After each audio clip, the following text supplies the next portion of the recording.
Welcome everybody, I'm Tom, I'm Lloyd. and welcome to PodConnaissance.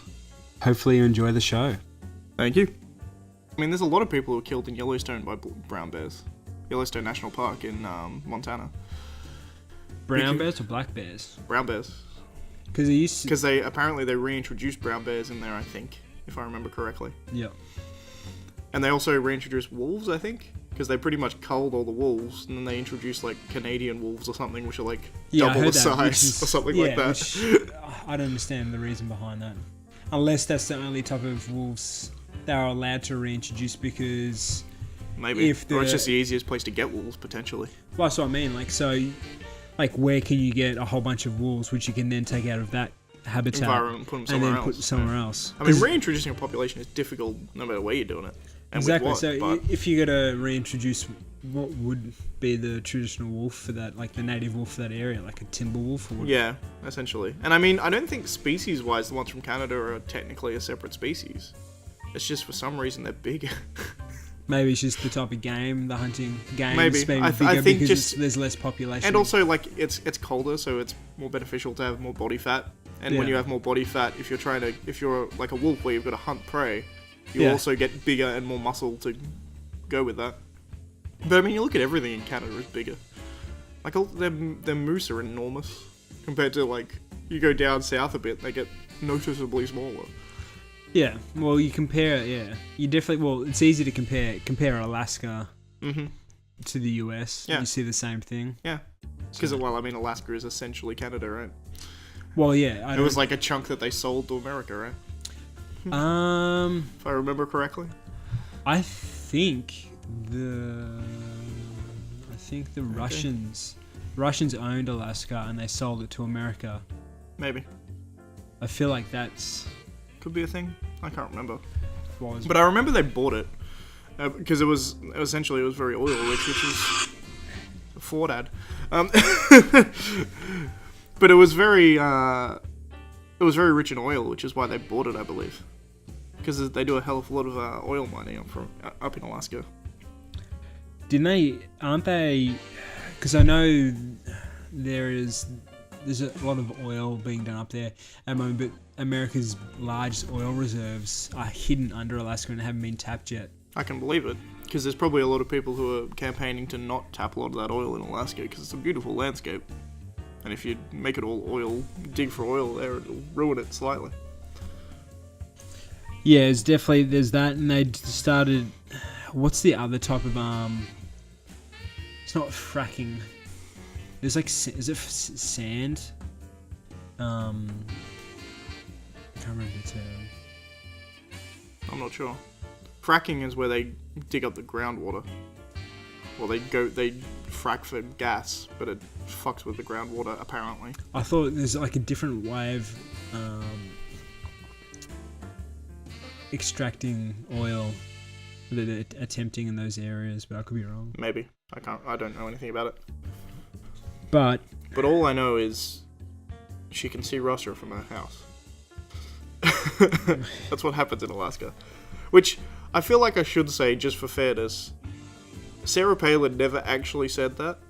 That's the funny thing. That was purely just, what's her name? Tina Fey. Tina Fey did this thing where she pretended to be Sarah Palin. She said, I can see Russia from my house. Yeah. And everyone attributed that quote to Sarah Palin, but it wasn't. Sarah Palin never actually said it. It was just Tina Fey taking the piss out of it. And it was a good impression, but it was just hilarious because she like made up something stupid that she thought she would say, because she's like, yeah, stupid Republican. And I mean, to be fair, Sarah Palin said a lot of stupid shit. But that one classic quote of I can see Russia from my house was never actually Sarah Palin, which is kind of hilarious. I found that out fairly recently. What happened to Sarah Palin? She's still the governor? I have no idea. I've heard very little about her. Because she ran with, she was vice president to... Cain. Yeah, John McCain. John McCain, yeah. And McCain's next to senile from everything I've seen in recently. Well, from what I remember, the biggest arguments, he's gonna die, and then you'll have Sarah Palin as president. That was a big thing by the Democrats, I think. Yeah, they were saying his age, and then she was incompetent or inexperienced. Yeah, because or both. Yeah. Being a governor from Alaska's, even though it's large, it's separated from US. It's really separate from the US, and it's like its own. It's almost like Hawaii. It's its own. It's separate enough that it's kind of. She'd probably do better. You're separated from, like, mainstream American politics, I think was the argument. Which is probably a fair argument, in all honesty. She's probably closer to the Canadians. And a lot of the stuff she'd talk about, which would be directly affecting them, would be more relatable to the Canadians. Because if you're the governor of Alaska, you're going to talk about Alaskan problems. Well, you should be talking about Alaskan problems.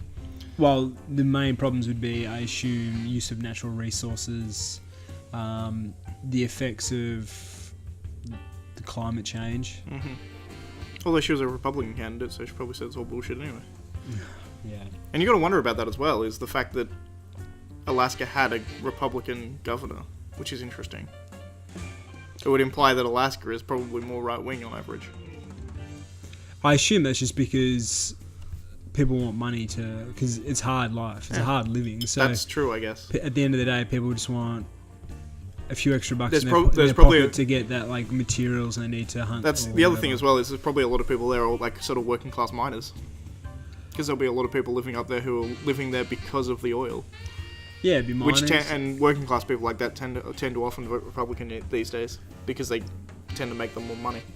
Yeah, I assume it's working class, blue collar, and like frontiersmen, people who still like live off the land. Yep. But I don't know if that type of individual would choose to get involved, because you don't have to. You have the choice. Yeah, that's true as well. So they may, because they're living off the land or off the grid, they might not even bother. They might just be like, well, this is my land, I live off the land. Simple. It's a fair point. They're the kind of people who are going to be, like, not separatists per se, but they're not going to give a shit about American politics for the most part. I imagine they would definitely speak up if it's like directly affecting like their where they live. Oh, they want to sell off all this like million of acres to some giant oil company or mining company, and they might be like, oh hey, stop that. But it is interesting though. I never really thought about it. I definitely think you're right when you say it's definitely separate. Yeah, it's separated enough that it's almost, there's just this one layer of separation between Alaskan politics and American politics as a whole. Yeah. And you get a similar thing with Hawaii, as you said, because Hawaii is incredibly left-wing, just as a state. Yeah. But it's, like, it does a lot of things, like it's trying universal basic income and stuff like that. It's planning to try universal basic income and all that kind of stuff, which is like full-on Bernie Sanders socialist. Yeah, I think they have. It's like full Bernie Sanders socialist level of left-wing, which is further left than even the mainstream Democratic Party. Which is, I think, it was probably one of the main reasons they didn't let Bernie get in. Because they sort of, they shifted Bernie Sanders out to get Hillary Clinton in the last election. And I think the main reason they did that, because they think the mainstream aren't going to vote for a socialist. Which I think is probably true. I think the mainstream of America isn't going to vote for a self-described, says democratic socialism and tries to differentiate it, but it's essentially socialism. Yeah. And I don't think a mainstream American public is going to vote for that. I think they're probably correct, but at the same time, no one was going to vote for Hillary Clinton anyway. Well, a war criminal. Yeah, pretty much. Like, she was like, it's just very strange to me. Because particularly these days in the left-wing American politics, the kind of things they're talking about 5 years ago, all, like, they're saying, oh, Donald Trump's evil for doing this, this, and this. Yeah. And it's exactly what the Democratic Party was doing 8 years ago. It doesn't surprise me that Hawaii would be more left-wing. I assume. Well, I mean, it's a more laid-back kind of place, right? Well, laid-back, very multicultural. So I assume that, like, when you got, like, multiple cultures living in one place, you tend to get more of a left-wing. Yeah, I think that's usually true. Or a left-leaning. Although not necessarily, because you look at, like, well, I guess. I was going to say California, but California is very left-wing. But a lot of people that are sort of the conservatives there are all the Latino people, because they're all Catholics. I don't know much about, like, individual state politics. I know I think in general, California is left-leaning. I think it's very left-leaning because I think that like the common thing is they call it California because it's because there's so many. It's just so left-leaning. But then, because I think there was a thing when Donald Trump won too. California was thinking about seceding from the US. I don't think it was particularly serious, and I think it was just like a lot of very vocal left people. Like, I've heard that several times from different states. Yeah. But when Arnie was governor, I don't remember hearing like extreme leftist policies come out. No. I know That's kind of true. He was definitely chasing the core principles where like climate change was real. They need to do something about that. The right for legal drug use, especially like marijuana. Which are both left-wing things, but they're not like kind of insane left-wing things. They're pretty standard. I think they've come standard now. So, like traditionally, like if you go back 20 years, well, 20 years, yeah, they were like pretty far left. Far left. But now that's pulling it back, and that's going to be the centre soon. Well, that's the other thing as well, is the stuff like drug use. A lot of that was always it was more on a libertarian bent. So there were right-wing people who were for the legalization of drugs, but they were all right-wing libertarians. Yeah. Which I think is probably a big shift now in world politics, but American politics, you can see it very obviously, is a lot of the right. Well, a lot of the people that are voting for Republicans, say, like a lot of people who voted for Trump, they were sure, like, the right-wing people, they're going to vote for Trump because he was the Republican candidate, and they're just going to vote Republican. They're always going to vote Republican. But if you get rid of them, I think a lot of people who voted for Trump, is apparently there was a study done with 50,000 people they did the survey with, which is an enormous survey. Like, usually they do surveys of like 1,200 people, but they were doing people who they were going to vote for and who they ended up voting for, and 14%, I think it was 14 or 15% of Bernie Sanders voters who voted for him in the primaries ended up voting for Donald Trump. Because they kicked out Bernie Sanders, and they were saying, he was my guy, and then they put in Hillary. He's like, I'm not going to vote for Hillary, so they voted for Donald Trump just as a fuck you, essentially, to the Democratic Party. But I think there's a lot of people who voted for Trump who were essentially in the center, but they're more libertarian. So, like, there'll be... like what I am, where I'm sort of libertarian right, and I think there was probably a lot of people like me and people who would be libertarian left who would have voted for Trump. Because it was a big F you to, like, diversity, ridiculous, over-the-top social justice kind of policies. And it was against, like, PC culture. And I think it was said, I think Milo Yiannopoulos actually said it quite well in 2016 when he was talking about the presidential race, where he's saying this is a presidential race that has nothing to do with policies. It's a presidential race that's based it's all done through social media. Everything is about the social aspects of it more than it is about the actual political aspects of it. I think he was probably right. I think there was a lot of people who voted for him. I mean, there's some transfer there, right? Yeah, that's still a political...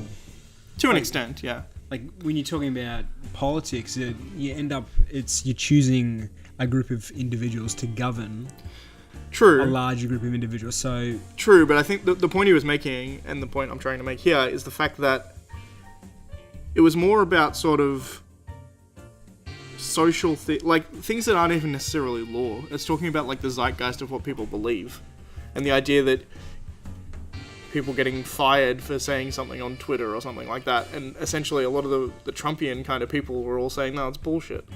Like, you need freedom of speech and things like this, which are all things that were going to be law anyway, but it's kind of a more cultural reason that he won. You know what I mean? So, like, you had Hillary Clinton on the campaign trail saying, you've got the deplorables where they're sexist, racist, homophobe, blah, blah, blah, blah, blah. I think there are a lot of people who are just sick of being called sexist, racist, homophobes when they're not. Which does happen a lot on the left. It's a big problem on the left even just the past 5 years, it's got particularly bad, where rather than arguing a point with someone, they'll just call them a sexist or a racist or a homophobe, and then dismiss them, rather than actually having a conversation with them. With someone who's not sexist, racist, or homophobic, they're just a normal person who happens to disagree with them. Yeah, I definitely feel like... or call them alt-right. Western society's suffering the whole butthurt syndrome. It seems to be, yeah. Like, if you say something that, it goes against their opinion, then they cop the butthurt and they want to, label. It's a problem that it's a problem with the left that I have seen a fair amount is that often, if someone on the right... The people on the right tend to think of the left as idiots, essentially. They say they're wrong and they don't believe it. Whereas the people on the left often look at the people on the right and say they're not idiots, they see them as evil. Yeah. And if someone is evil, then you don't have to debate them. You don't have to try and convince them that their ways are wrong, because they're evil. They believe things like they're clearly wrong. Which is generally not true. But most people on the, from the centre-left and centre-right all know that the people on the other side of politics, they all agree on fundamental things. They just disagree about the way to get there for the most part. Yeah. They agree that there should be equality. Everyone believes that. Yeah. The difference is that the left tends to believe that the way you get that is by enforcing policies that get equality of outcome. So they'll enforce things like quotas for people, we need to get 20 we need to get 20% women in our thing, or we need 30% black people for these jobs. So what they'll do is they'll preferentially give jobs to black people, which isn't fair really. Whereas the right tends to go, we need equality of opportunity. So a good way of doing that, for instance, like a right-wing policy would be get rid of names and gender on resume applications. And this is more generally for business and stuff rather than for politics in general, but as an example. But the interesting thing about that was they did that in Australia and then they stopped doing it because it was a left-wing group who said, oh, we'll get rid of all the names and stuff and that way we'll get more of these women in our jobs. But it actually had the opposite effect. More men ended up getting the jobs, and the reason was, when you got rid of everything, it was for, I can't remember what the job was specifically, I think it was a sciencey kind of job. STEM field. Yeah, it was something in a STEM field, I believe. But essentially, the best people who were applying, the majority of them were men. There were some women in there, obviously. But when there were names and stuff there, they were actively hiring more women because they were told, look, you're sexist, look, you don't have enough women in your thing. But the reason that is because there's a lot of women who don't want to go into those fields. There's a lot of perfectly capable women of going into that, but they decide to go into medicine or they go into law. I've heard this argument before by, might have been Jordan Peterson. I'm sure he's probably made this argument, yeah. It's a fairly standard argument, I think. Yeah, and the example he was using was the Nordic countries. Yeah, actually, I have heard him make this, which is true. And they're probably pretty much the most equal place in the world. But he said what you still find there is boys tend to drift towards more engineering, practical, and women go to health fields or places where they can help people, like teaching and health and nurses. Yeah. And if you were to say that the reason that's and essentially the point he's making there is that men and women are different in certain areas. They enjoy different things, which isn't surprising. No. Because because the argument that a lot of sort of Marxist left people have been making, or neo-Marxists essentially, they're not exactly Marxist because they're not talking about sort of the bourgeoisie and proletariat as much as they're talking about identity politics more generally. But in any case, the argument they make is that all of that's socially constructed. So the reason that men go into engineering is because they're taught as boys that they have to play with Lego blocks and blah blah blah blah blah. Which clearly isn't true, because you can look at the really equal societies who are quite left-wing. They're not socialist, as Bernie Sanders called them all socialist, and then they came out and said, we're not socialist countries, what are you talking about? But they're very left-wing countries, and they're the most egalitarian countries pretty much in the world. Well, at the current moment. Yeah. And they're the thing that the left-wing always points to, and it's like, oh, we need to be more like Norway, or we need to be more like Sweden. But in those countries, you still find this disparity. In fact, the disparity actually goes up. Yeah. And the reason that happens is simply because if everyone has the freedom to choose to do whatever they want, men will go into things that they want to do, women will go into things they want to do, and those things happen to be different. And clearly that is, obviously some of that is social, but clearly there's a large percentage of that is actually a biological difference between men and women. Which, for some reason, some people don't like that idea, that men and women can be different. But it's clearly true in physical activities. Well, that's no one really disputes that. Well, we're having the issue now where transgender people in women's running. Have you seen that? I haven't seen the running. I've seen AFL. Mm-hmm. So we had a transgender case here where. Did we? Yeah. So this guy he played AFL through high school, and then he learned that he was, I don't know what the correct terms is, but he learned that he identified as a female. So gender dysphoria, I think, is the medical terminology for it. Possibly. Anyway, so he decided to become a female, and then after that, she wanted to continue to play AFL or play football. So she applied and she got into like a women's league, and she started getting really good, and she started getting like to the state level, and then she was at the EFL, I think it is.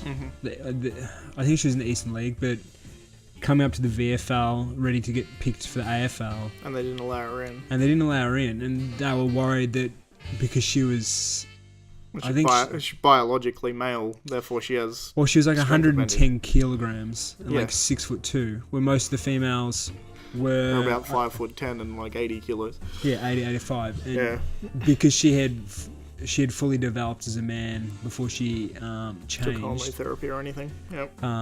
She did take hormone therapy, but she had fully developed. I think she'd gone through puberty and she'd trained as a male, so she put on quite big size. Like, she's well, that's the interesting thing as well. Is that it's like how do you balance that out? And even if you do try and balance that, and I have some real problems with like putting a kid on hormone blockers or something.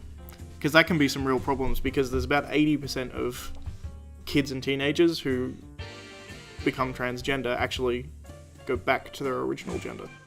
So if you start taking... I think it's just people in general. Well, that's the other thing. I mean, kids also talk about wanting to be all sorts of things. Yeah.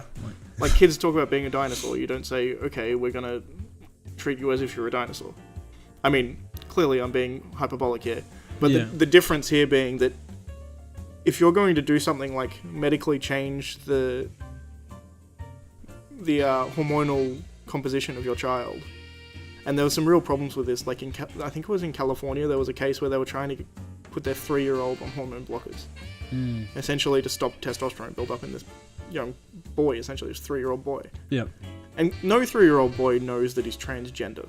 No 3-year-old boy has really come to this realization that he's a boy. I mean, the idea of that's clearly probably coming from the parents, probably the mother, just because women tend to be more left-wing in general, but coming from the parents saying, oh, we need a transgender kid because blah, blah, blah, blah, blah. I think they're probably not doing it consciously, but they may be unconsciously doing this. But I don't think... Well, you're still making a conscious decision. Well, you're putting a conscious decision to put him on hormone blockers, that's for damn sure. Exactly, so... And if he decides when he's 6 that, oh, actually I'm a boy, like, you've fucked him. You can't come back from that. You can't reverse the integration of hormone blockers like that. It's near impossible. Yeah, I don't know if... Particularly if you're doing it through puberty as well. If you need a blanket rule, just like make the age 18. I would make the age 18, or in America probably 21, because that's where most of the age restrictions go in. You'd probably have... Because after that point, you can do whatever you want. I don't give a shit. You'd have to prove... You'd have to choose a point in which the majority of the average male or female has been through puberty. Indeed. But that's the other thing as well, because the argument from the transgender lobby... I don't know if they have... It's not exactly the same as the transgender lobby, but the argument from the other side is, if you don't give them blockers before their puberty, and you don't do hormonal changes before they go through puberty, if you're a man, you go through puberty, and you try and pass as a woman afterwards, it's very hard if you've gone through puberty for a lot of men. Yep. Because you have your bone shape changes, your jaw shape changes, you get larger muscle mass, all that kind of things. Whereas if you can block that earlier, then you can appear far more like a woman, without having to go through facial surgeries and things like that. The problem with that is, when 80% of the kids who come out as transgender then revert back to their original gender, and this happened with a case, there was a boy who was, I think he was 12 when he wanted to transition, and there was a doctor who said, yes, he has gender dysphoria. Yes, he actually believes he was a girl. But they wouldn't give him any drugs, but the mother gave him her estrogen tablets. And there was about 4 years where he was on estrogen tablets. Yeah. He then decided, I'm actually a boy, when he was like 16 or 15 or 16 or something. But when you've been on estrogen tablets for 4 years, you fucked up your hormones. Yeah. Like, you're going to be... Well, exactly. You'll have started growing breast tissue. You've started losing... You won't have grown anywhere near as much muscle mass as you would have. Your testosterone levels will be way down compared to someone else. Another boy of the apparent age and things like that. The problem is... It's irrelevant. The point that I'm making is that even before that, even if you put someone on blockers when they're 5, just being a boy in the uterus compared to being a girl in the uterus does make a huge difference. Just in bone density, for instance. Like, that's kind of how much of a difference there is. Like, you can have pretty much the weakest guy in the world next to Arnie in his prime, or like the strongest guy in the world. The differences between their strength still isn't as much as the difference for upper body strength specifically, still isn't as big as the difference between the body strength of a woman and a man of average strength. Watch. Oh, that's my watch telling me to move. But that's the kind of huge difference that you have, and you can see that a lot in sports. Like, if you look at the top you look at the top athletes in every field ever, they're all men. Every single one of them. As in...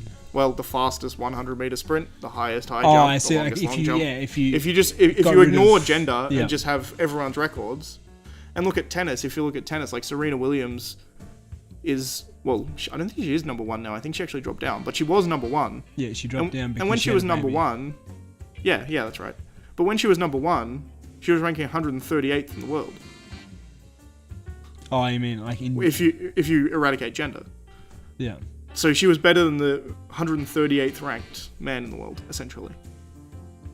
Which says a hell of a lot. And you can look at the same thing if you watch, like, if you ever watch mixed doubles tennis. It's kind of hilarious watching it, because it'll have, essentially, as soon as the man serves, it's just ace, ace, ace, ace, yeah, I've seen ace. That. But then there are... I mean, there's certainly individual cases in which women... Like, say, Ronda Rousey in her prime, she could probably beat the shit out of a weak man. Because of technique and because of... Like, taken to pure strength levels, she would probably be beaten by, like, an average dude. But at the same time, she has enough technique in fighting that she could probably beat a dude who doesn't know how to fight up. No problem. But, if you're talking about the best of the best people in sports, it's never going to be a comparison. And they had this problem as well, is in... I can't remember what state it is in America. I'll have to look it up, but I can't remember what state it was specifically. But there was a bunch of transgender students who were doing the female racing. And essentially, they kicked out... There was 2 of them, I think? But they kicked out 2 girls who would have had a spot in, like, regional or national championship levels. Yep. Because they're essentially, like, men. One of them just looks like a dude with long hair. He is buff as shit. But essentially, they just stormed them. Like, they beat them by, like, 3 seconds. Not quite, but it's like a 100-meter sprint, and they come in. It's like 1, 2, 3, 4, 5, 6, 7. Like, there's this huge gap between when these two essentially. I mean, I don't want to say guys because I don't want to disrespect them, but at the same time, biologically they're men. Well, they're like 19 years old. They were born. Yeah, they were born men. They're biologically men. They identify as women. Yep. Which is fine, but at some point you have to draw a line where physically they're different. Like Fallon Fox, for instance, she was in the MMA. Fallon Fox was a man, had a baby, with a woman. Oh yeah, I thought you meant like I was just it's just the thing that they always got Joe Rogan with was like, because they're saying, oh, she was always a woman. He goes, so when he was fucking a woman with his dick, he was a woman. They say yes, and he got really annoyed with it. But the point is that, like. That was just like, if you watch those fights with Fallon Fox, I haven't seen a bit. A lot of them, it's not even better technique. It's just a dude beating the shit out of women. Yeah. He's doing it with pure strength. Like, they try and get him in an armbar, he can just pull the armbar out, he can just pull the armbar out and just start pounding them. Yeah. So it's not even, and eventually Fallon Fox lost to another woman, but it was damn hard. And the woman he lost to was saying, like, I've never ever felt strength like that when I've ever been in a fight before. Because she's only ever fought women. Yep. And the difference in strength was just astronomical, and she didn't believe it. So yeah, I guess I do partially agree that. And it's a tough thing, right? The Because you want to men- be fair to transgender people. Well, there are definitely sports in which women are better than men. Such as? Well, I know for long distance endurance running. I could see that. So recently, a lot of this is like 100-mile plus, like ultra marathons. I could see that. That's Well- actually it's probably a far more equal, because it relies very little on strength. It comes down to endurance, and I Like wonder, if you look at marathon runners that are men, they're all ridiculously skinny. well, have you heard of the Moab? Yes. So I remember the Moab 240. I remember hearing about Courtney DeWalter. Yep. She won it, and she won by I think it was 10 hours. Jesus The Christ. second person who was a male, Yep. he came in 10 hours after she had. Yeah. It's impressive as hell. So I wonder, there are. Because the mob is through the desert, right? I think it's a combination of like canyon Running and desert running, essentially. desert. Yeah. So that's an example where I guess Indeed. women could be better. But I want, I No, wonder if- you've got a fair point. But and that is something where it's a sport that is probably more beneficial if you are lighter. well, Because if you look at a lot of the marathon runners, they still have very lean muscle, but essentially they have next to no fat. Like a lot of particularly marathon runners have they're all like stick and bone essentially. They have very lean muscle. I definitely think for these like ultra marathons or ultra endurance, it no longer becomes about, well, there's always going to be a fitness aspect, but it's like a mental aspect. It's like That's also who's true. like mentally stronger. But it is interesting. I think But the problem I have is I can agree with you if you're talking about pure strength and like explosive power. Like men are naturally gonna, biological men are naturally better suited to those. exactly, and it particularly makes it's a problem morally, right? Because you don't want to be, I mean, for want of a better word, mean to transgender people and say, oh, you can't compete, or you have to compete with men, even though you don't think of yourself as a man. Because I'm sure that can be very demeaning for a transgender person. But I think ultimately you have to. Because the other solution is you can say, okay, transgender people can compete with women. Yeah. In which case, you're essentially discriminating against women.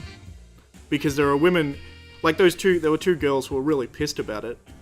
Because essentially, like, say the top 5, I can't remember what it was specifically, but say the top 5 go to regionals. Number 4 and 5, What's this for? this was for the running event. Oh, running man. Yep. Yep. And position 4 and 5, Yep. they were 4 and 5 out of the biological women, but they were kicked out because there were 2 transgender women who beat the shit out of everyone, essentially kicked them off so they couldn't go to regionals.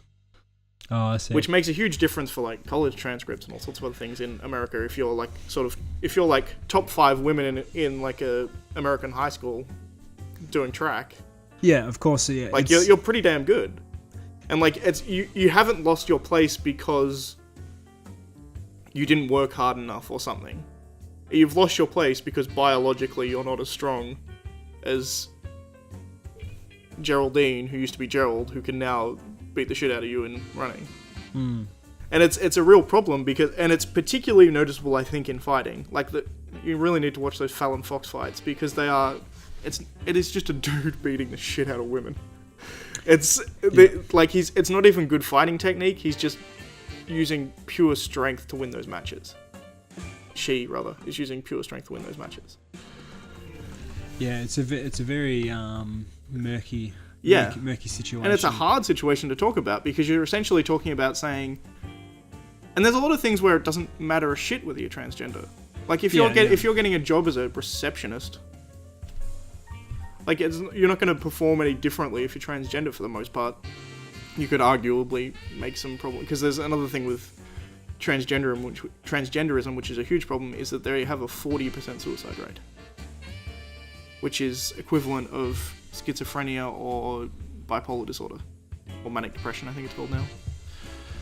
But like that's a huge suicide rate. It's quite a high number. Yeah, and there's a lot of people who are saying that it's because transgender people aren't treated equally, but that's clearly not true. You don't get levels that high from just mistreatment.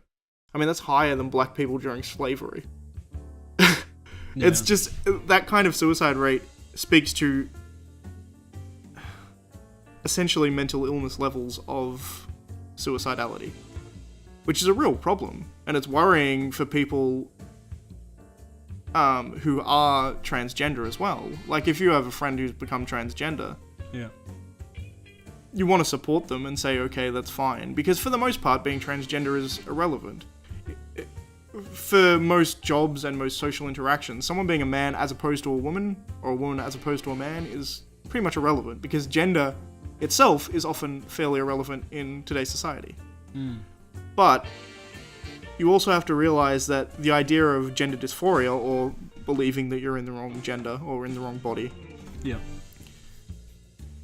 it's essentially a mental illness. It was originally diagnosed as a mental illness, and it was a mental illness for a long time because specifically of the suicide rate. The problem with that is because now you can't say it's a mental illness because it's somehow deemed as offensive, which I don't fully understand. People with manic depression don't get offended when you say that they have a mental illness. Well, I guess... And it's a very equivalent thing, because manic depression is not that much of a problem. People are manic sometimes and depressed sometimes. That's horrible. But at the same time, the biggest problem that manic depression people have is pretty much the suicide rate. That's the most effective thing in their life that is the problem. And it's almost identical with transgender people, at 40%. It's just fucking insane. I wonder if you could... This is just throwing out an idea. If you had like a scale system, so you could be classified as having gender dysphoria, but then you're on like a lower end of the scale or a higher end of the scale. And well, the higher on the scale, the more closer to, I guess, those negative outcomes you are. Like, well, I'm sure there are, but the thing is that my worry is, as this is normified, because we're still talking about a fraction of 1% of the population. Transgender people make up like 0.015% of the population or something similar. Yep. Which is a very, very small percentage of the population. But if you normalize the idea of transgenderism, so it's fine, that means that when someone suffers from gender dysphoria and they say, I believe say you take a man, a young man who believes is a woman. If he's told entirely by society, that's fine, everything's okay with you. That sounds good in theory, but it also means that he's less likely to go see a psychologist or a psychiatrist, for example. And a psychologist or a psychiatrist can talk to you and figure out if there's something else that you have a problem. Because we don't even know why the suicide rate is so high. Would you be happy then if society, instead of just blindly accepting it, would be accepting of others who felt like they were the wrong gender, but then also were transparent and would say things like, well, we will support you, but also be aware that people who've done this previously have fallen down these pitfalls or obstacles. I mean, you look at the same, like, taking an equivalent, like, manic depression is a good one as an equivalency. Bipolar disorder. People don't look at people with bipolar disorder and say, like, I mean, Stephen Fry has manic depression. Yeah. People aren't saying, like, oh, Stephen Fry is somehow weird or not equal because he has manic depression. No, I'm sure there are some. Oh, I'm sure there are some. But it's not a majority thing, right? People are accepting of people with manic depression. But at the same time, they can see that there is a potential problem with manic depression. There is a huge potential problem with manic depression because of suicide rates. And, I mean, hell, Stephen Fry ended up in jail when he was a kid, and he ended up running away when he was in his early 20s. He was on he was doing like a stage show, and he just disappeared and no one knew where he went for like a couple of months. He also tried to take his life, I'm pretty sure. I'm sure he has, yeah. I think most people with manic depression have. Yeah. And it's a real problem, and you have to say, another one, say schizophrenia, it's suicide rate is about equal in all of these things. And you talk about, Ben Shapiro puts it very well when he talks about, he had an uncle that had, I think it wasn't his uncle, but he had an uncle that had schizophrenia. Yeah. And he said it wouldn't have helped his uncle if you accepted, he said, because Ben Shapiro is fairly conservative and he's fairly right-wing, and he takes it as... I think I've heard... He essentially says that gender dysphoria is a delusion, which, I mean, strictly speaking is correct. You believe that you're a female when you are biologically male. It is a delusion of a sort. But then is that wrong? Yeah, well, that's my point. My argument would be it's not inherently wrong. the problem with it is that you have the suicidality that goes with it. But as he points out, then again, is that wrong? I prefer to lower suicide as a whole in society. Yeah. But I'm like, saying, because I know what you mean, but if you look at it like this, say, you have like, the way that he puts it, he said, if my uncle who was schizophrenic was saying that the people talking out of the radio were actually talking to him. Yeah. If people just accepted that and said accept him as he was and says, yes, these people are talking to you, that wouldn't have been healthy for his uncle with schizophrenia. Yeah, I wouldn't say... Which is, he's making that argument that you've got a delusion, which schizophrenia is a more extreme delusion. Yeah. If you believe the curtains are talking to you, for instance, or something, there's some shadow behind the curtains that's telling you to do things. That is different to transgendered or gender dysphoria in that it's not as a severe... Gender dysphoria isn't as a severe delusion. Yeah. But at the same time, his argument is you treat the symptoms of it. You say, no, there isn't someone there talking to you. And then you treat him. You still treat him kindly. You don't not accept him. But you don't accept his delusion, which is his argument. Which, I mean, it's a fairly compelling argument. Because I have a friend who's transgender. Yeah. And I really don't talk about any of this with her. It's never really been brought up. Yep. It's... Yeah. And like, I mean, when she would have been 25, 26, and she transitioned, which I'm much better with as societally. I think if you're going to transition, you should probably do it in your mid to late 20s when you've got fully developed brain, so you're not going to have difference in brain chemistry, which will make you change. Well, it's far less likely you'll change your mind, essentially. Because, I mean, you've got to go through surgeries and you have to go through hormone replacement if you want to go that far and all that sort of stuff. If you want to. Yeah. I mean, well, that's the other thing as well, is if it becomes purely openly accepted, there is a potential in sports, for instance, to be exploited. Because if all it requires to be transgender is to say, if I tomorrow said I was a woman, and then I could go play in the WNBA and go dunk on fools. It's this weird kind of... And I think, the other thing is, there's a kind of, it almost speaks opposite to what you expect in sports, right? Because sports is generally the best person wins. It's essentially how sports works. That's why everyone in the NBA is black, because they're better than all the white people. Except for those freakishly tall Russian dudes who can just stand there and dunk like this without jumping. And, like, you have stuff like that, and... No one says, like, oh, the NBA's racist because there's no white guys in it. Everyone knows that the reason there's no white guys in it is because there's no white guys who are as good as all the black guys. But we've made this distinction in society where we separate gender. Yeah. It's separate. And the reason we separate it is because... I mean, honestly, I don't know. You could make an argument that every sport should be a mixed sport. But what you would find then is there'd just be no women playing professional sport. Or very few. There'd be, like, 1 or 2. Yeah. And that's like a really interesting thing. Most people wouldn't say that's a good idea. But I don't know. And if you're going to do it, like maybe even you could have transgendered sports. If there are enough people to compete in it. And that's the other problem is you probably would never have enough people to compete with it. Yeah, so if people Because sports is really the most specific one that you can point to. Because it's the one where there's an obvious advantage for particularly men transitioning to women and then beating the shit out of them in sports. Yeah. That's essentially the only problem. Well, I doubt there's going to ever be a third league of every transgendered sport. Like a transgendered sport. It seems unlikely. There's never going to be enough people, I wouldn't think. But then I guess it wouldn't matter because you'd have to have 2. Mm-hmm. Men who are going to women and women who are going to men. Yeah. Otherwise, it would just be mixed and then... Exactly. You'd have the same outcome. You'd have exactly the same problem, yeah. But that's the other thing as well, is that, like... And also, would anyone watch that?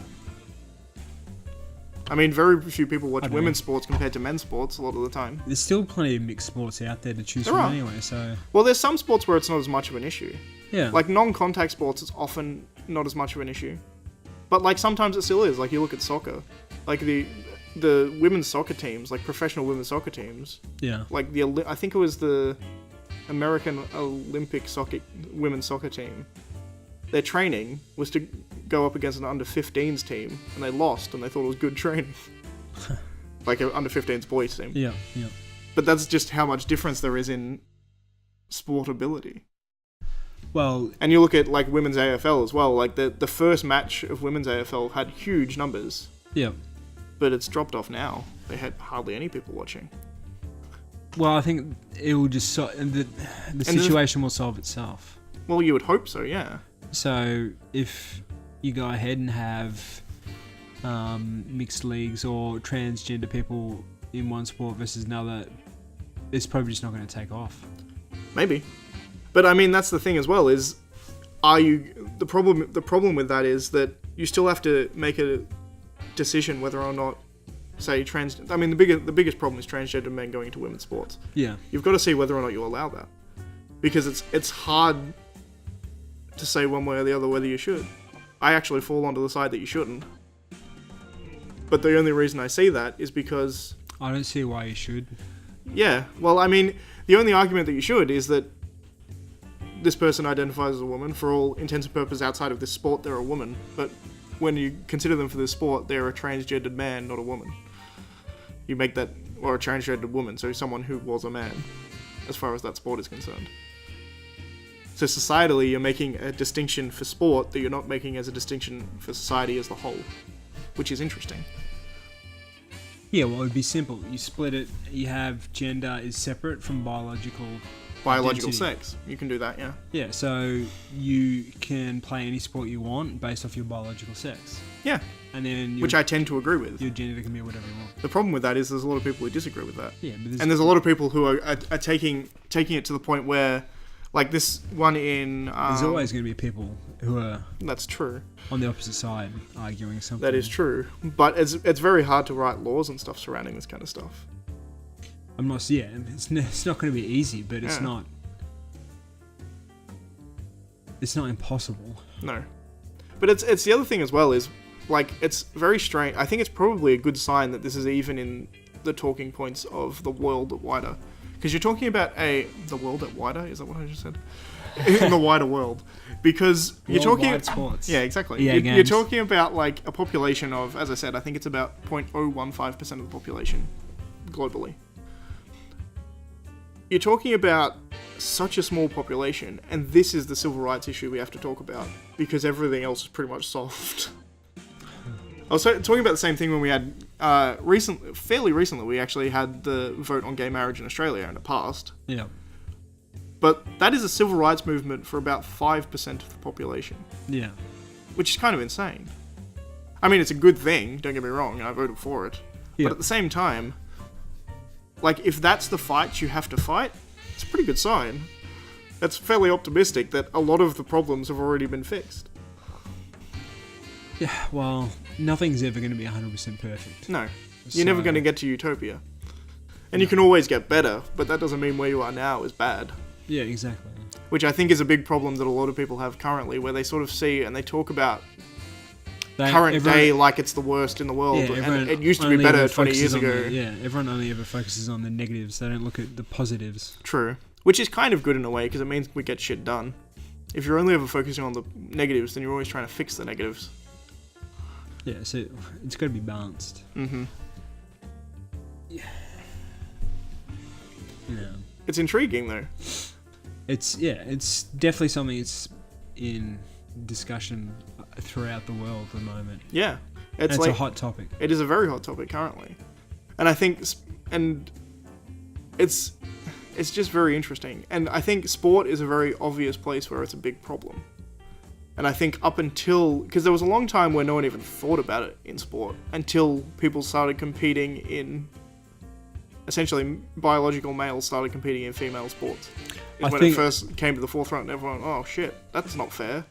But then they had to concede, if it's not fair, then there's a difference between a transgender woman and an actual woman, which I think a lot of people have been trying to talk about eradicating, and saying, like there was that big thing going around saying some women have a penis, which is just a dumb thing to say. I personally think the way it will be solved, well, the way I see it going forward would be they end up people are allowed to be involved in a sport based on their biological sex at birth. I mean, you also have a problem with that theoretically as well, is because if you're say you're a man who's transitioned into a woman, you've been on hormone therapy, there's no way in hell you can compete with a man as far as sports goes. No, because you've got lower testosterone. Yeah, but then not everyone can compete at the top. It's true. That's why. But that's essentially my point. It's essentially you're saying that if you want to become, also arguable point, you would probably have to ban women from transgendered men from women's sports because they've been taking testosterone, which is an illegal performance enhancer. Oh, I see what you mean. No, but there's probably like a limit. Probably. But like a natural limit, because men will have a natural amount or percentage of their body inside their body. So I assume that as long as it doesn't exceed that. Sure, but like the thing is, right, if you're limiting it to biological sex, that means if you're a woman who's transitioned into a man, you've been taking testosterone and you're going to have way more testosterone than women you're going with. Yeah, well then when they do the standard testing, if you fail the standard testing, then you fail. Yeah, I know, but essentially at that point, if you limit it to biological sex, you're essentially eliminating the ability for, one, women going to men, they can't compete in sport because they've broken performance-enhancing rules. And men going to women can't perform in sports because they've hamstringed themselves and they can't possibly compete with the men. Which is interesting. Not all sports require drug testing. That's true, I guess. I guess you could potentially look at each individual sport and be like, where does testosterone play in performance enhancement in this sport? I guess that's true, but I think in a vast majority of sports it would be highly relevant. Because testosterone is a ridiculous hormone. But you're talking about... The amount of muscle growth and stuff you get off testosterone is just ludicrous. But what are you going to do? Up in the entire system for 0.015% of the population. Exactly my point. Yeah. And I don't think you should. But you get put into this position where essentially the only logical thing you can do is essentially, not specifically, but essentially ban transgender people from sports. Except in very, very, very rare circumstances. But how many transgendered people, like women going to men, take testosterone? Pretty much all of them. But that's a choice. It is.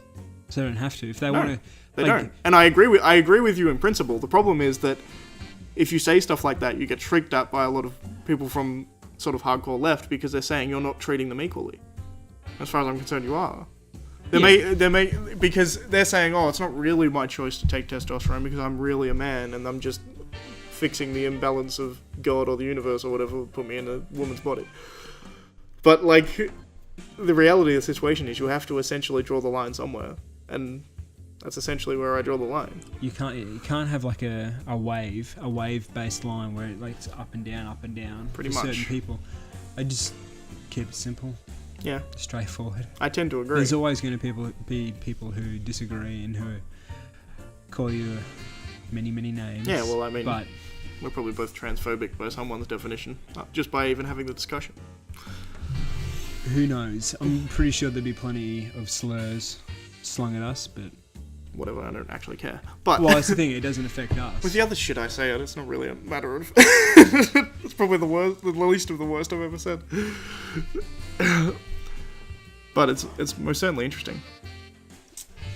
But talking about sex and gender, did you hear about this was it Sarah Hanson-Young in the Parliament?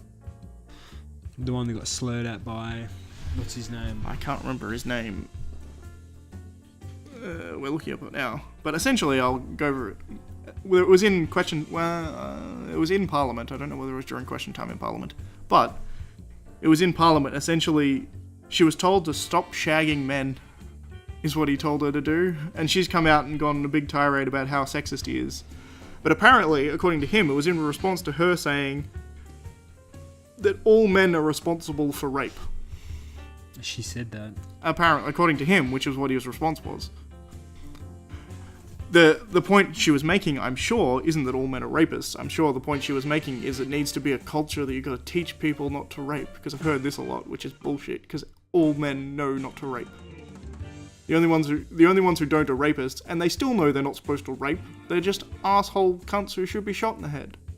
But the point is, it's got blown to these huge proportions, and it's been made into a sexist issue. And she was saying that she was being slut shamed, which I really don't get. It's not coming up yet. Maybe it's died down. It was really big yesterday. I did see something where the man in question said he It's weird. It's not there at all. He was speaking to her the way Sarah Hassan Young. The way he would speak to anyone else. The way he speaks to everyone. Yeah. Well, I mean, he told the Prime Minister said he shouldn't have done it, and then he came out and said, well, he called the Prime Minister a pussy. I mean, he probably sounds like the kind of dude who talks to everyone like that. I think he was a Libertarian Party. I can't remember specifically. I didn't actually know who he was until this thing happened. Alright, let's have a look. That's a hell of a last name. Leoham? Was it Leonheim or Leonhelm? Leonhelm? It's got a J in there, folks. David Lane. Yeah.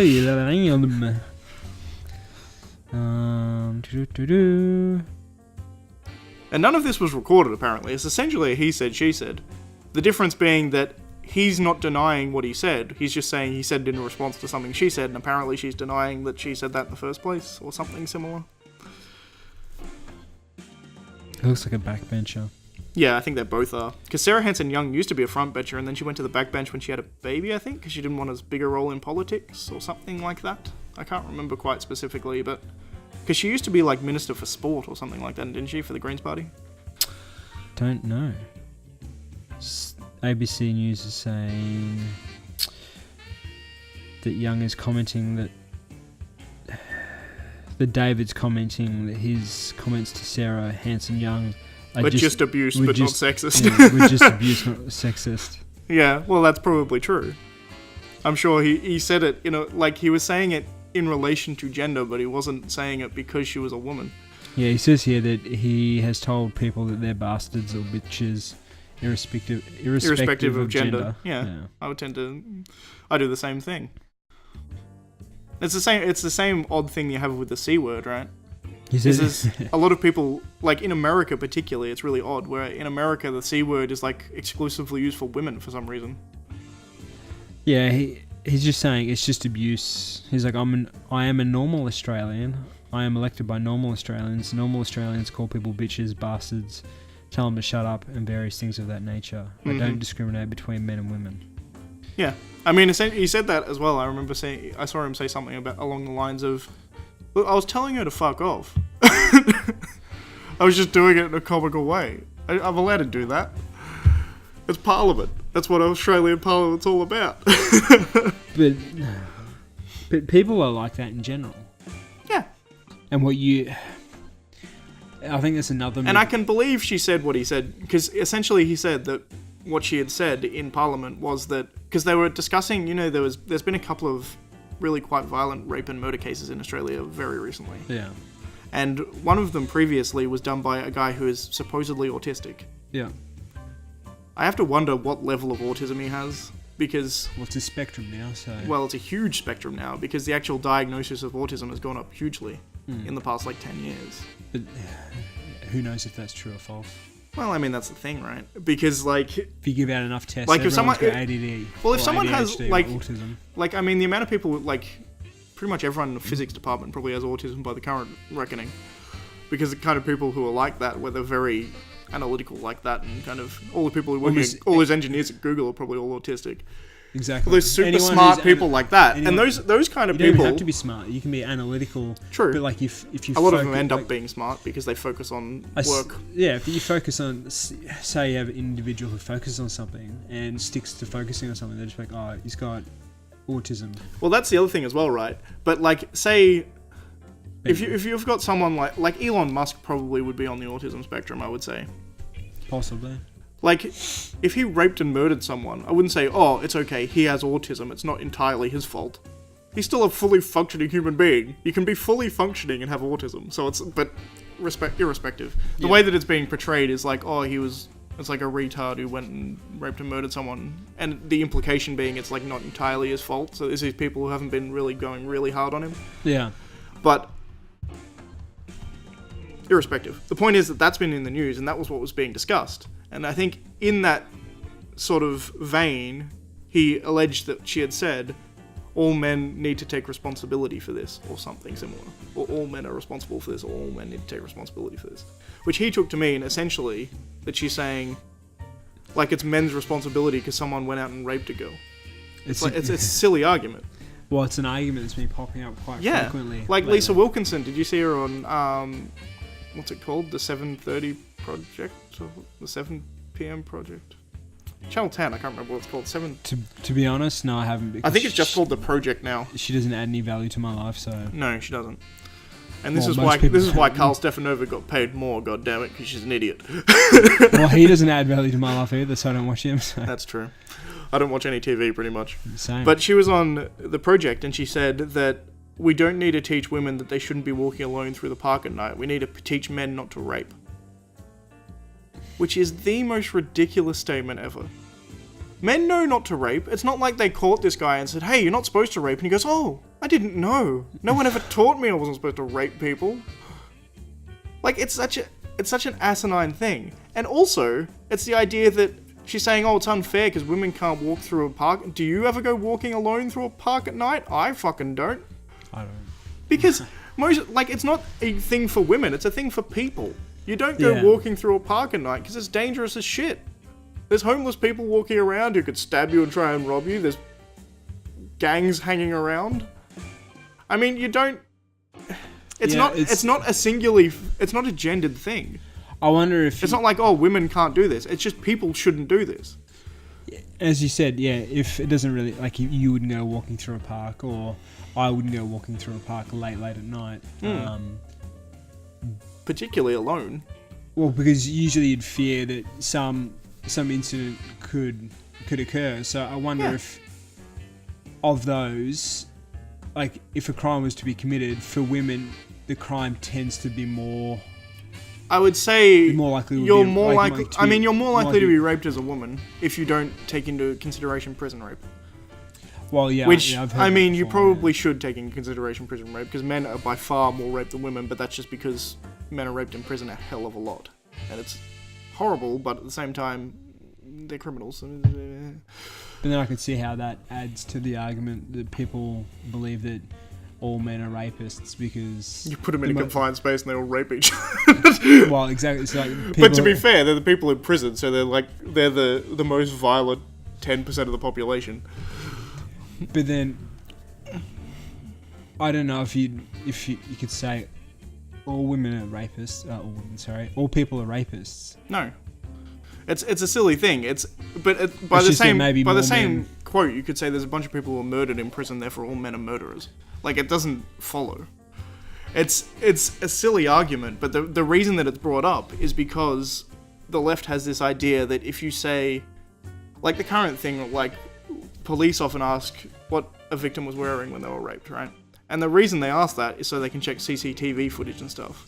But what the left has framed that as is they're saying, oh, look, they're asking what they were wearing when they were raped.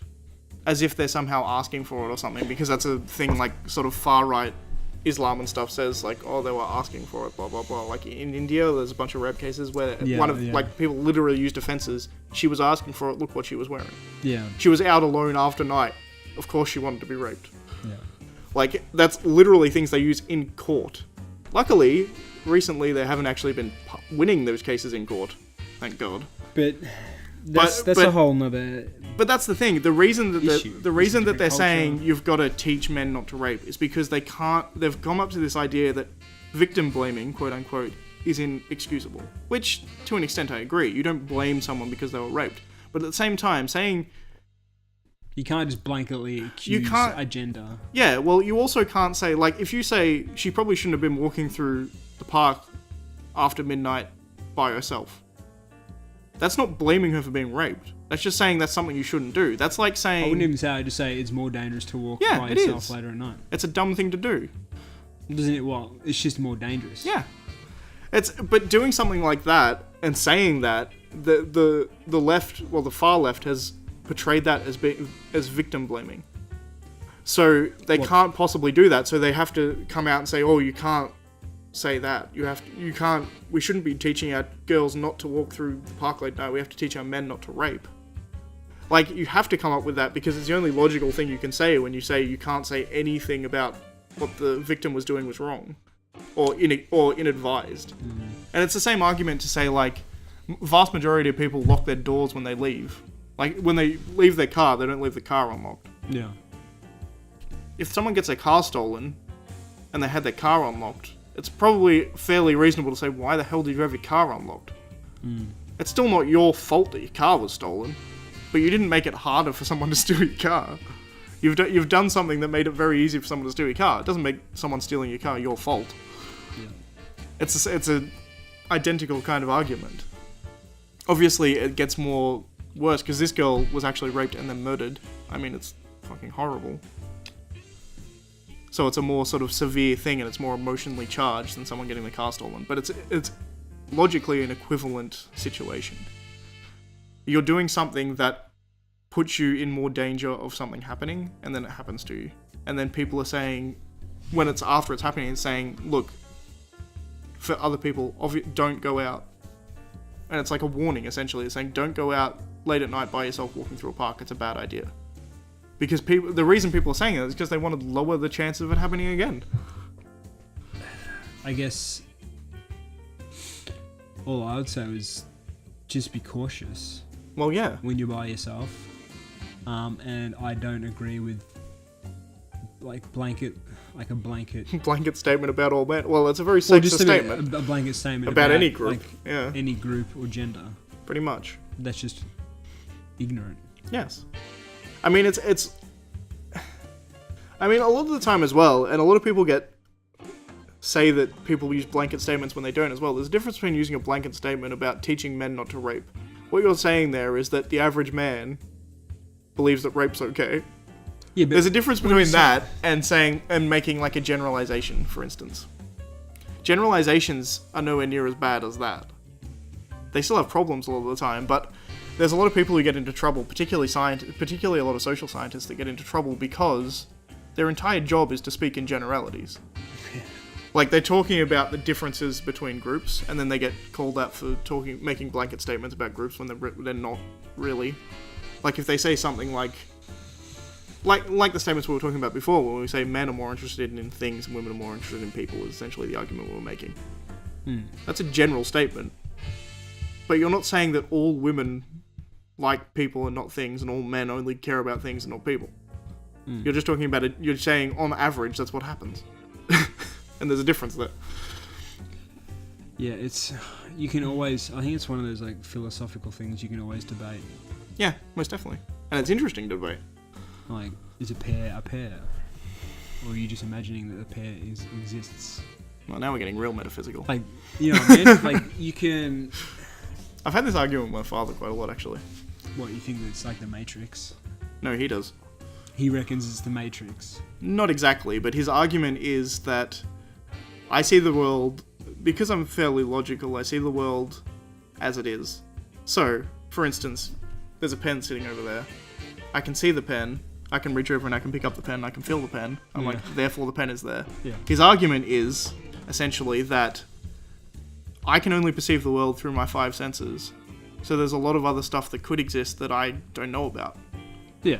And there's a lot of things that I can't fully explain, like consciousness, for instance. Yeah. And I kind of agree to an extent, but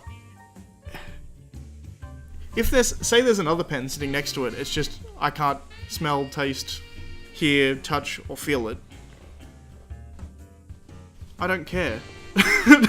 Unless there's something that I can actually interact with my 5 senses, I don't care even if it does exist. Because essentially the argument he's using it for is not an argument for God per se, but an argument for spirituality, essentially. And the difference between, like... What if a tree falls in the wood? And no one's there to hear it. Yeah, does anyone make a sound? Yeah. It's that thing. My argument would be... It depends how it does depend how you define sound. If you define sound as something you hear as opposed to just the wave, it would make an air pressure wave. Well, is sound by definition the combination of wave and hearing it? Yeah, actually measuring it? Probably. Yeah, otherwise, like, yeah, a tree makes a sound wave when it falls in the forest by itself and no one's around to hear it, but it doesn't make a sound. Yeah. But then you're just getting technical. Yeah, but that's just pure semantics at that point. Because Yeah, you're arguing the definition of sound. Yeah. Rather than arguing whether or not it actually makes a sound. Because most people hear that paradox. Yeah. And what they're actually hearing in the paradox is a tree falls over and no one's there to hear it, so just nothing happens. A tree falls over and then nothing happens. Yeah. But that's not really what they mean by that statement. What they mean is, tree falls down, everything happens like it would be if someone was there. The only difference is there's no ear there to hear it. Yeah. Like, you could make the same argument if there's a deaf person standing next to a tree and it falls over, does it make a sound? But, like, how do we know what happens? Because if no one's there to know what happens... Well, exactly. It's also a moot point. And that was essentially the point I was making, is he was making that kind of philosophical argument. If there's a tree in the forest and no one's there to hear it, it doesn't make a sound. And my argument was, who gives a fuck? Well, that's not the Matrix, though. No, but it's a more... Or the Matrix... it's not even a theory. What would you call it? I don't know. Fairly good movie. No, the concept. I guess it would be a concept. The idea that we're all in a simulation. He has made that argument before. I don't like that argument. Who made that argument? Plato? No. It was later than Plato. It was someone who made it, I think it might have been Thomas Aquinas. I can't remember. It was quite a few centuries later. It was like one of the English philosophers, I think. But the idea being, it was essentially an argument for God. The idea being that we could be created from something was essentially the basis of the idea. But the problem I have with that argument is, say we are a simulation, right? And we could be a simulation, sure. But if we're a simulation, all of the questions we ask about the universe are essentially meaningless. Because as soon as you get to the edge of the universe, there is something infinitely more complicated that created us. So you may learn everything you need to know about the universe, and then it doesn't matter because there's another entire universe outside that created some simulation. It is very weird. It opens up a lot of questions. Also, if we are in a simulation, then there's a good chance that we're a simulation of a simulation.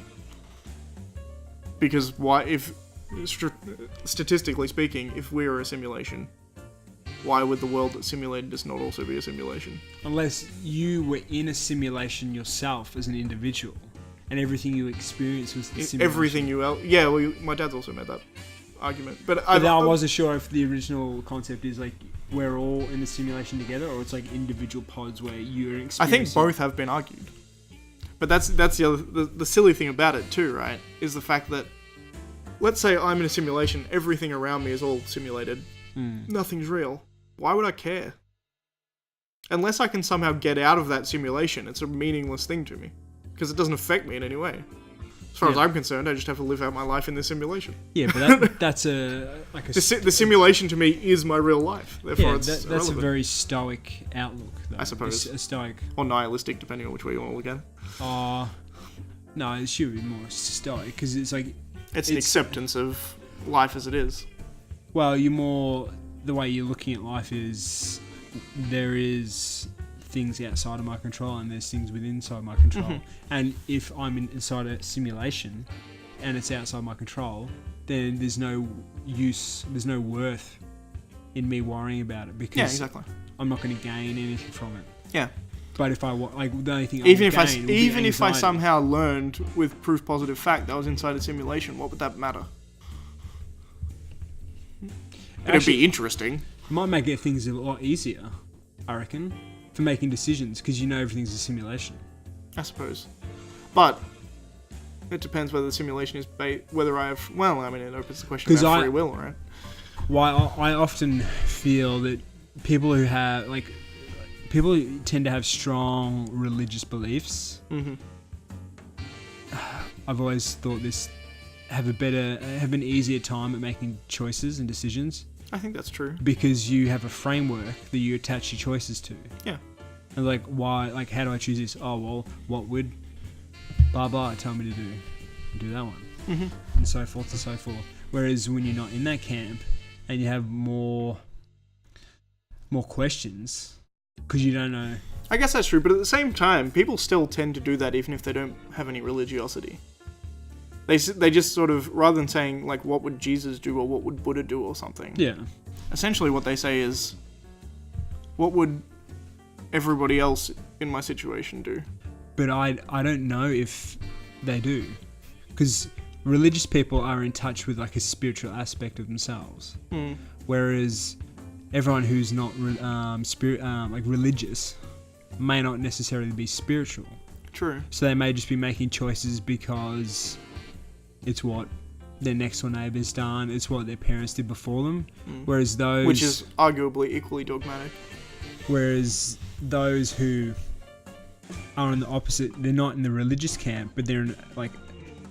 doesn't have to necessarily be spiritual, but they have... I know what you mean. Like, they're searching.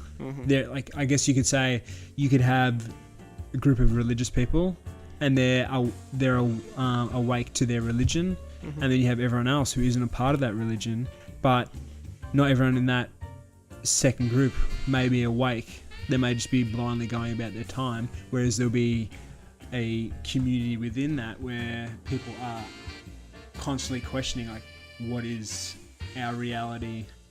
What's life? What's the meaning to it? Like, what purpose? What should I follow? What shouldn't I follow? Blah, blah, blah. And by questioning that, then, in a sense, I think they're more awake. Perhaps. So they may have more difficult making choices. Maybe. Possibly. But they may just... Well, I guess at some point you're going to have to decide on some sort of framework yourself, and then slowly, I think everyone lives... just like... I think edit it as you go along. I think everyone lives inside a framework to a degree. Like, even someone who doesn't believe in God, it's a less stringent framework for someone who doesn't believe in any kind of God or any kind of Well, I guess, supernatural. I guess it technically is a framework then, isn't it? Yeah, because you're still living on a few basic axioms. You don't want to die. Well, For the most part, you think it's a good thing for society that everyone is alive. and while if you're not on a religious framework, that's a framework that's separate. So you're on the not religious framework. Yeah. It's just whether then you're then also on... Well, it's the thing that I saw Jordan Peterson. He was doing talk a lot about Jordan Peterson. The man's a good thinker. I've actually got to look at his book, 12 Rules for Life. 12 Rules for Life. I'm going to write it in my book. I bought a Kindle, so Ah, right. I'm going to be reading a lot more. I got the basic Kindle. Yep. Cost me $100. It's not bad. Actually, I was pretty pissy because Target had it on sale for $49. That's kind of annoying. But it was technically still for sale, but they were like, you couldn't buy it online, you could only buy it in store, and no one in Victoria had it. Sounds about right. So like, I tried to get the discount, the price match, but Yeah. Officeworks and JB weren't playing ball. Yeah, because they probably don't do it on a discounted price, right? No, I almost got it at JB, and the guy's like, oh, he's like, because I showed him, he checked it on the computer, he's like, yeah, it says it's like available, and then he went and spoke with his manager for like 20-30 minutes, came back, and he's like, oh, because we can't exactly match the model, because the model they're selling could be a 3rd gen, and the one we have is the like 4th a 4th gen or whatever. Right. I was like, but Yeah. anyway. It's kick out my stink, they're probably given to you anyway, but it's probably not worth the hassle.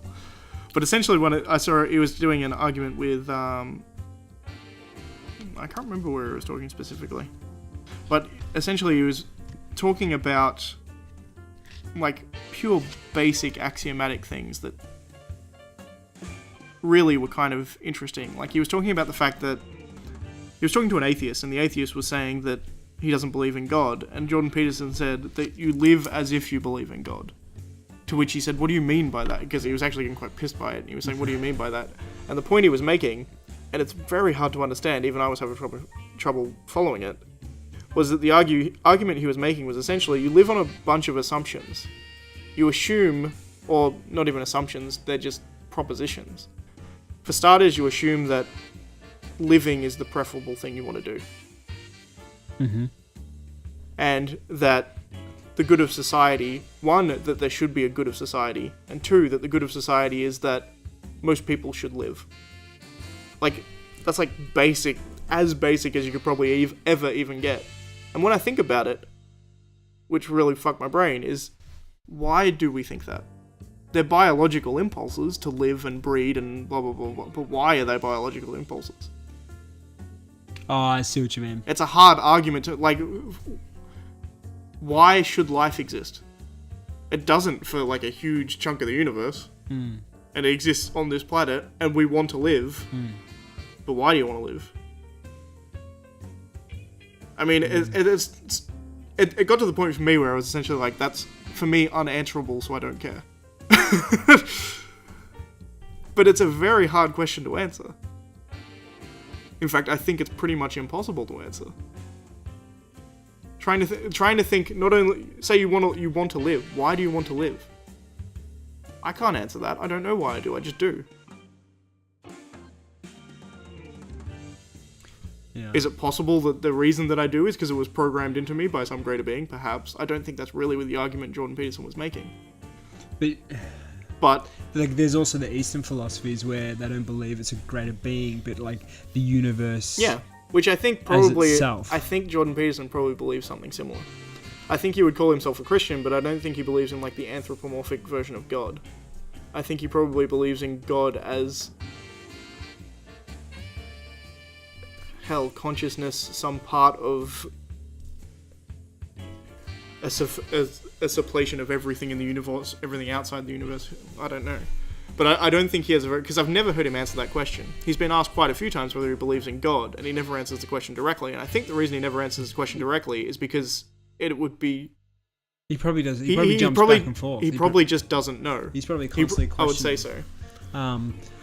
Yeah, I constantly ask the same question. But he's myself. one of the few, like, a lot of intellectuals like that. Like, you have Sam Harris and you have, like, Richard Dawkins and you have people like that who are all, like, kind of those staunch atheist types. Mm. I always kind of agreed with them since I was, like, I don't know, angsty mid-teen. You know, like, everyone goes through that. I'm an angsty teen. I'm an angsty atheist teen.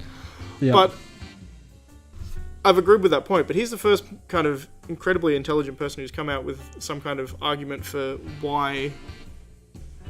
Like, I've never thought of those sort of base axioms. Like, I believe that living is a good idea. That is so fundamentally obvious to me, but at the same time, there's no reason why it should be obvious.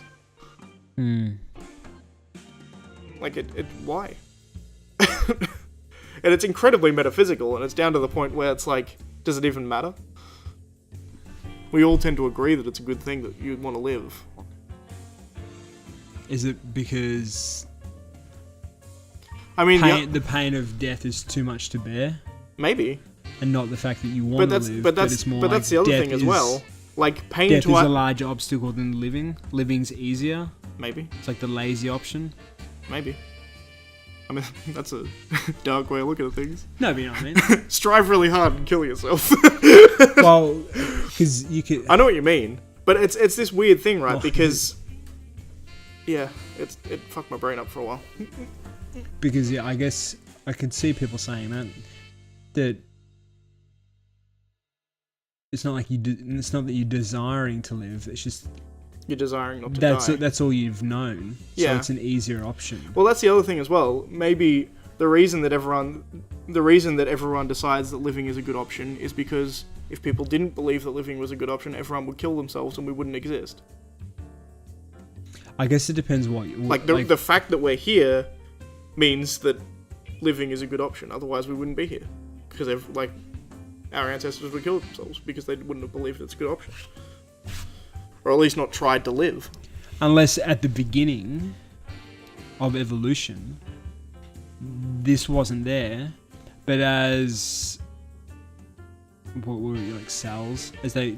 Well, that's the interesting thing as well. Even if you look down to a cell, you can have an incredibly basic organism that's essentially not even an organism. Yeah. You're talking about something that moves around and just kind of hits things and absorbs them. Yeah. That's all it does. And then after that, the first time that you have something that I would consider not even intelligence, because it doesn't even have a brain. It's something that's so simple, but it's got like a photoreceptor essentially, so it can sense light. And the reason it can do that is because if there's something that will eat it, that goes overhead, it will lose light, and that will make it move away. That's like the most basic organism you can pretty much think of. It has a way of moving into light because one, say a lot of them were photosynthetic, so they actually absorb stuff from light, so they needed to be in light to live. But also, if there was a shadow that moved over the top of them, they could die, so they moved out of it. Yeah, yeah. So why do they do that? It's weird. Yeah, my argument was going to be that across the vast period of evolution, as our ancestors have made different choices, and those who have died, and those who lived by making that choice then breed, and then as you further and further forward, yeah, that makes you sense. get to a point where you're looking back, and all those choices then they're cumulative. Accumulate to the idea that living is the best choice. Well, I guess that's what essentially evolution inadvertently does, right? All evolution is a process of the things that are best at living, or more specifically, best at passing their genes on. Yeah. So by definition, it's going to push forward people who think that living for as long as possible is the best option. Yeah. And having as many children as possible is the best option, essentially. Mm. Yeah, I guess that actually kind of makes sense. But again, that you put it down to the back to the you get to that incredibly basic bullshit where it's something that it doesn't even have a brain to register potential predator got to get out of the way. All it does is light or dark moves, which is just it's essentially three things, but for some reason it has those three things, and I have no idea why it has those things. No one does. Because you have to the only way that makes sense is if you have a presupposition that that living is good, which is weird. Like, it seems obvious, but at the same time, you're like, not really. Why is it good? Mm. It's very, very strange, and I think it is actually an unanswerable question. Well, I assume it's probably unanswerable in our current form. Yeah, I'd say so. I'm certainly either not intelligent, or maybe it's impossible for humans in general to answer a question like that. Yeah, that's what I mean. It's incredibly interesting. Yeah, because... And I've never actually heard Peterson's take on why he thinks that those axioms exist. I would be interested to hear them. But from everything I've seen, I've watched a lot of his stuff, and I've never actually seen him give an answer. And I'm not sure he has one. I think it's just he wanted to ask the question. Yeah, if consuming those thoughts and ideas and sitting in an armchair with a cup of tea was a job. Yeah, which it essentially is for him at this point. I mean, lucky bastard. Yeah, exactly. He's a lucky man. I'd love to be able to do that, but yeah, it's a hard one to. Well, it's just a hard one to think about. Yeah, it hurts your brain. It's like trying to think of infinity or a color that doesn't exist. It just it doesn't make sense. Mojave. Well, exactly.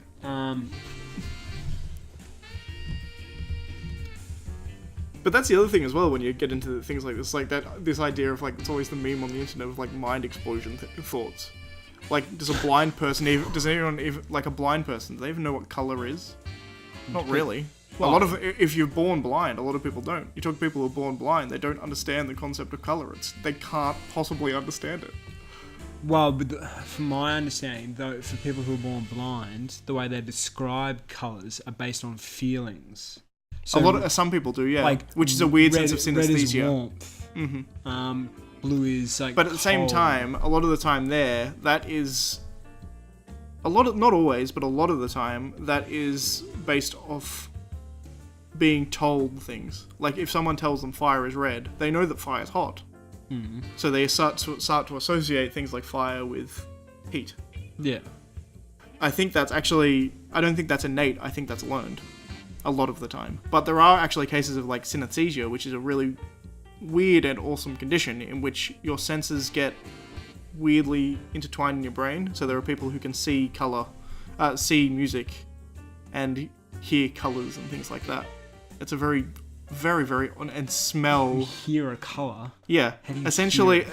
Oh, apparently they all give off waves, don't they? They do. Yeah. But it's not as direct as that. Essentially, what it is that it's like a red cloud. I believe Mozart actually had synesthesia where when he played music, I think a G chord to him was purple. Like if he had his eyes closed and played a G chord, he just associated that with the color purple so strongly that it was like he saw purple. Like when you stare at a light and you close your eyes. And Yeah, like that kind of shit. And there's other people that there's actually deaf people who have synesthesia where they have, when watching people play music, they can see colors and things like that, which is really fucking strange. Makes no sense to me. Oh, did you hear about this guy on the this blind guy who does like triathlons? Really? Yeah, and he rides a bike. I've seen a guy who rides a bike and uses echolocation. Yeah. I think it's the same guy. I don't know if he does a triathlon. He might do running, and I know he does running and biking. I think it's probably the same guy. Because how clicking. many people can echolocate? That's ridiculous. At that level. Yeah, exactly. To be able to ride a bike just seems insane. There can't be that many people who can do it, right? I have to get his name. We'll talk about him in the next podcast. Indeed, we're actually running up on time, right? Yes, we are. I think about an hour and a half, right? Let's cut it there, and then we can save the topics for next time. Yeah, it sounds like a good plan. Thanks for watching, everyone. So see you next time. Bye.